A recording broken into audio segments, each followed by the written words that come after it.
Okay, I'm gonna do a quick overnight sourdough recipe. There's still a baby that is not in bed, so if you hear him run up clapping, just ignore him. It's hard to film without kids running around. So I went ahead, my dough hook was dirty, so you missed the water and the salt. If you wanna come in, I add 900 grams water. I added 24 grams salt. It's Redmond's real salt, so you can see it down in there.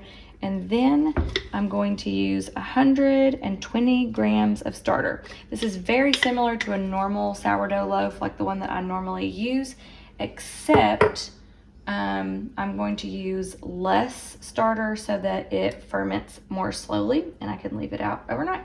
Okay, so I like to start salt, starter, water so that it incorporates really well.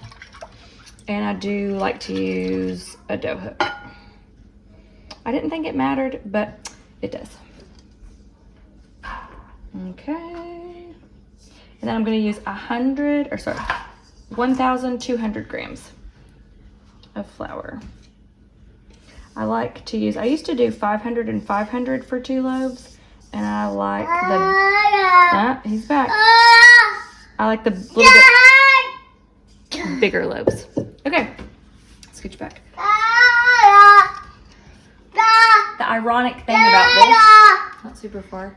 The ironic thing about this is that this is the first time I've done an overnight loaf with fresh milled, but I had one that I used to use for store-bought flour before we switched, and my little girl was too much of a helper in the video, so I had to take it down. So I'm doing a new video, and so that I can do fresh milled, and we have another little helper. So he's not talking though, so it should be better. Okay, so we just incorporate this. We're gonna let it sit anywhere from 8 to 12 hours, and then shape it in the morning and put it in the fridge. You're such a good helper, Micah.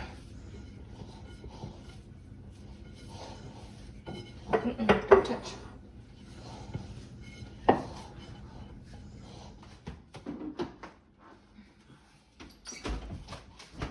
Micah. Down, down, down, down.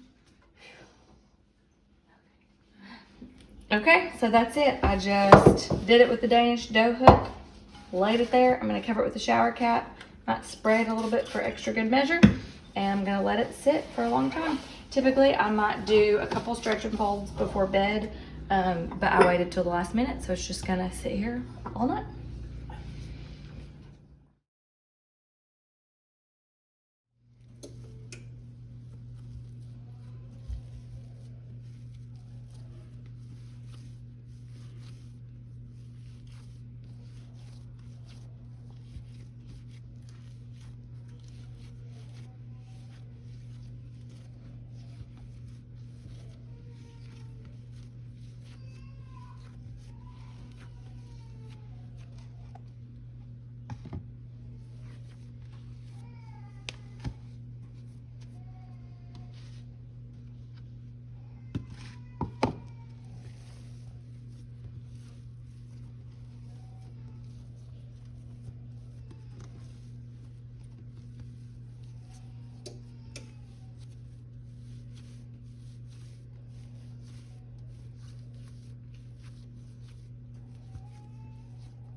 Okay, I cooked the loaves. It was around a little over 24 hours that they were in the fridge. So yeah, I think if you're in a pinch and you need an overnight recipe, I think I might lower the starter just a little bit. But this is a good go-to if you want to mix it up at night, and then you could probably even just put it in the fridge in the morning for a couple of hours and then go ahead and bake it.